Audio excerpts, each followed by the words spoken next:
Assalamualaikum warahmatullahi wabarakatuh. Selamat pagi anak-anak. Bagaimana kabarnya hari ini? Alhamdulillah sehat, luar biasa, mantap. Oke anak-anak, sebelum kita memulai pelajaran pada hari ini, Ibu minta kalian untuk cek teman sebelah kalian, baik kiri maupun kanan, siapa kira-kira yang tidak masuk? Bagaimana? Apakah hadir semua? Hadir semua? Alhamdulillah, berarti hari ini semuanya lengkap ya anak-anak. Oke anak-anak, selanjutnya Ibu akan memasuki materi kita pada hari ini. Apakah semuanya sudah siap? Oke, baik. Baik anak-anak, selanjutnya Ibu akan memasuki materi kita pada hari ini, yaitu mengenai toharoh. Adakah yang sudah tahu apa itu toharoh? Silahkan angkat tangan. Oke, belum ada yang tahu ya. Baik, di sini Ibu akan menjelaskan beberapa materi pembahasan mengenai toharoh. Yang pertama, kita akan membahas mengenai pengertian dari toharoh. Toharoh adalah bersuci atau membersihkan diri dari najis dan hadas, atau keadaan yang menghalangi sahnya ibadah seperti sholat, baik secara lahir maupun batin. Secara bahasa, toharoh berarti suci dan bersih. Sedangkan secara istilah fikih, toharoh adalah mensucikan diri, pakaian, dan tempat dari najis dan hadas dengan menggunakan air, tanah, atau batu sesuai dengan syariat Islam. Toharoh mencakup wudhu, mandi wajib, dan tayamum, serta menjaga kesucian jiwa dari perbuatan tercela sebagai bagian dari kesucian spiritual seorang muslim. Jadi dari pengertian toharoh ini dapat kita pahami bahwa ketika kita ingin melakukan ibadah seperti sholat, maka kita harus dalam keadaan bersih dan suci, baik dari hadas maupun najis. Selanjutnya yaitu pembagian toharoh. Toharoh dibagi menjadi dua macam. Yang pertama toharoh hissiyah, yaitu bersuci dari hadas dan najis secara fisik, contohnya wudhu, bersuci dari hadas kecil. Kemudian mandi wajib, bersuci dari hadas besar. Tayamum, bersuci dengan debu atau ketika tidak ada air. Kemudian istinja, yaitu membersihkan diri setelah membuang air besar atau buang air kecil. Kemudian toharoh hissiyah ini berfokus pada penyucian badan, pakaian, dan tempat dari hadas dan najis. Kemudian yang kedua, toharoh ma'nawiyah, yaitu mensucikan hati dari sifat tercela dan dosa. Ini adalah bersuci secara batin dan spiritual, yang mana berhubungan dengan kesucian hati dari sifat tercela seperti sombong, riya, dan cinta akan dunia. Juga mencakup kesucian jiwa dari kemusyrikan dan akhlak tercela atau akhlak rendah.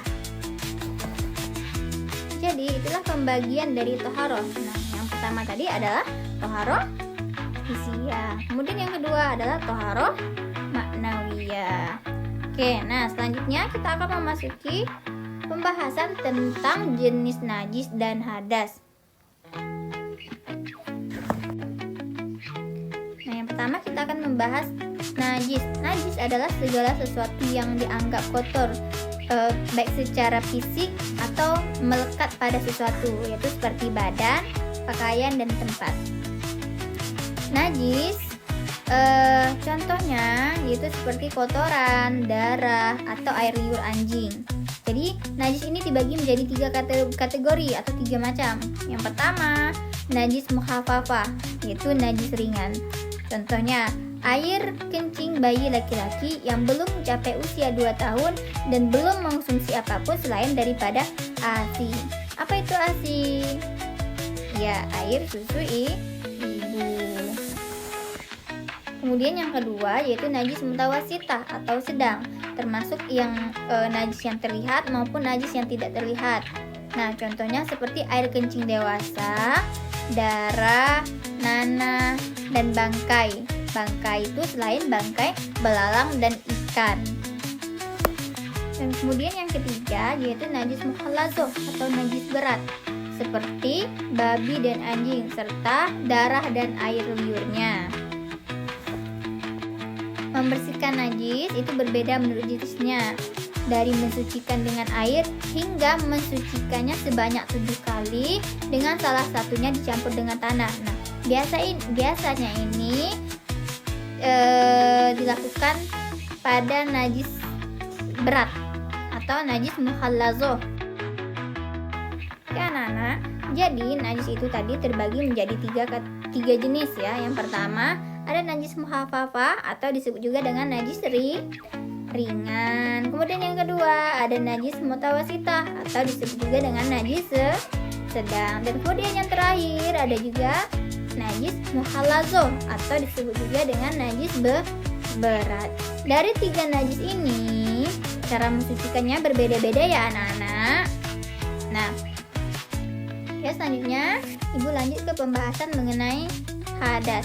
Hadas adalah keadaan tidak suci yang bersifat hukmiyah atau yang tampak dan yang tidak tampak secara fisik. Hadas dibagi menjadi 2 jenis. Yang pertama hadas kecil, yang mana dapat dihilangkan hanya dengan berwudu. Contohnya terkena air kencing, kentut, tidur, bersentuhnya kulit laki-laki dan perempuan yang bukan mahram, dan lain sebagainya. Kemudian yang kedua ada yang dinamakan hadas besar, yang mana hanya dapat disucikan dengan mandi. Contohnya ketika haid, junub, nifas, wiladah, dan keluarnya air mani atau berhubungan intim. Nah, jadi hadas bukan benda, melainkan kondisi yang mengharuskan seseorang untuk bersuci agar beribadah dalam keadaan sah. Kemudian selanjutnya cara bersuci. Wudu untuk menghilangkan hadas kecil dari anggota tubuh. Kemudian mandi menghilangkan hadas besar, contohnya seperti junub dan haid. Kemudian selanjutnya tayamum, bersuci menggunakan debu atau tanah ketika tidak ada air.